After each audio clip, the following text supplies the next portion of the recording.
The dinner table had gone quiet before Brooke even finished her sentence. "I think it's time you stopped interfering in our finances," she said, setting down her wine glass a little too hard. "Daniel's a grown man. He doesn't need his mother co-signing everything." Eleanor didn't flinch. She reached for her water glass, took a slow sip, and looked at her son, who suddenly found his plate very interesting. "All right," Eleanor said simply. That was all. No argument, no wounded sigh, no reminder of everything she'd quietly paid for over the years. Just one word, delivered so calmly it almost sounded like agreement.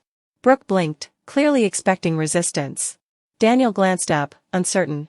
Even the grandchildren sensed something had shifted, though they couldn't say what. Eleanor picked her fork back up and finished her dinner as if nothing had happened at all, though something clearly had, and only she seemed to know what it was. Eleanor hadn't always had money. What she'd had was discipline. After her husband passed, she took his life insurance and years of careful saving and built something meant to outlast her, a trust worth just over $1 million, structured to protect her son long after she was gone. She'd paid for the kitchen renovation 2 years ago without a second thought. She'd covered her granddaughter's tuition when the private school raised its rates. When Daniel's appendix burst and the insurance fell short, she'd written the check before anyone finished explaining the bill. She never asked for thanks. She only asked to be told before decisions were made, decisions involving money that, legally, still bore her name. Brooke had never seen the paperwork. To her, it was simply family money. To Eleanor, it was 30 years of quiet sacrifice, still very much her own. It hadn't started with the dinner table. That was simply where it surfaced.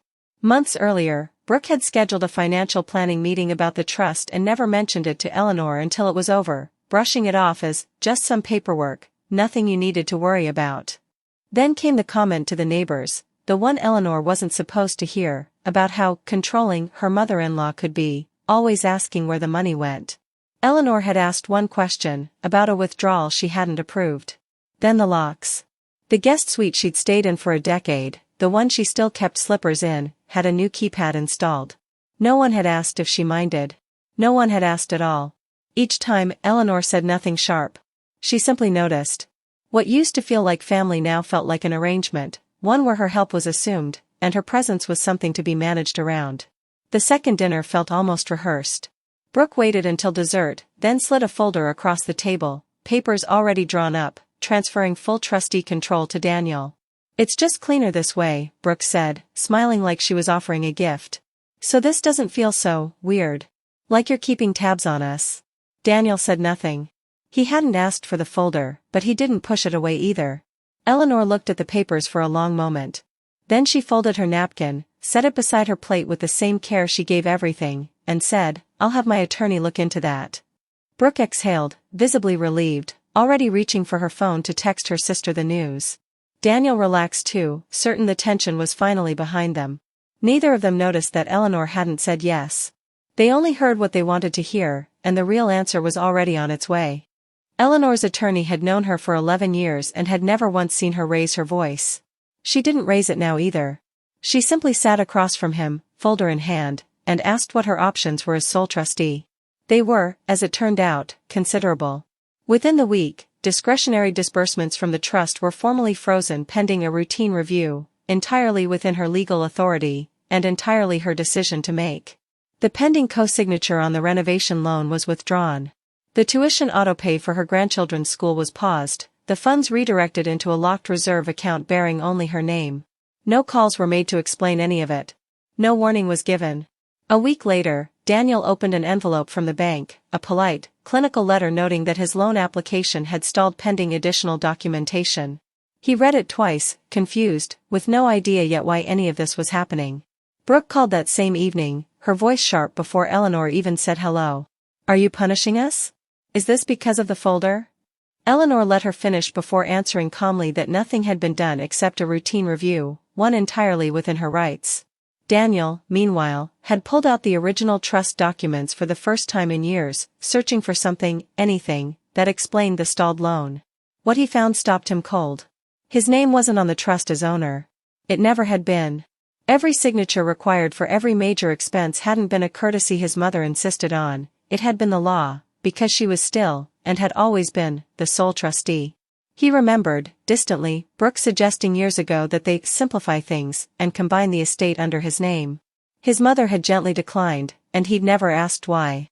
Now he understood. The interference Brooke had resented, the questions she'd mocked as controlling, had been the only thing keeping their entire financial life standing upright.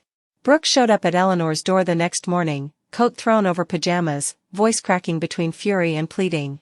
"You've humiliated us. Everyone knows the loan fell through. Do you have any idea how that looks?" Eleanor stepped aside to let her in, unhurried. "You asked me to stop interfering," she said. "I did. This is what that looks like." Brooke opened her mouth to argue, but Daniel, standing quietly behind her, spoke first. "She's right. We should have asked her, not told her." Brooke turned, stunned, but he didn't take it back. Eleanor set 2 cups of coffee on the table, her tone even. "I'll resume funding decisions when there's real communication in this family, not obligation, not assumptions. Respect, or nothing moves." No one argued further. The silence that followed wasn't cold. It was, for the first time in a long while, honest. Weeks passed. Eleanor met with a financial advisor of her own choosing this time, and together they restructured the trust with conditions built to last long after she was gone, terms no one could quietly rewrite again. The guest suite keypad was changed back, and she kept her slippers there once more, without asking permission. Daniel called more often now, and meant it. Brooke was civil, careful even, in a way that felt earned rather than performed. On a quiet Sunday, Eleanor knelt in her garden, sunlight on her shoulders, entirely undisturbed. She thought about the folder, the letter, the silence that followed. She hadn't locked anyone out. She had simply stopped pretending her name on the paper meant nothing.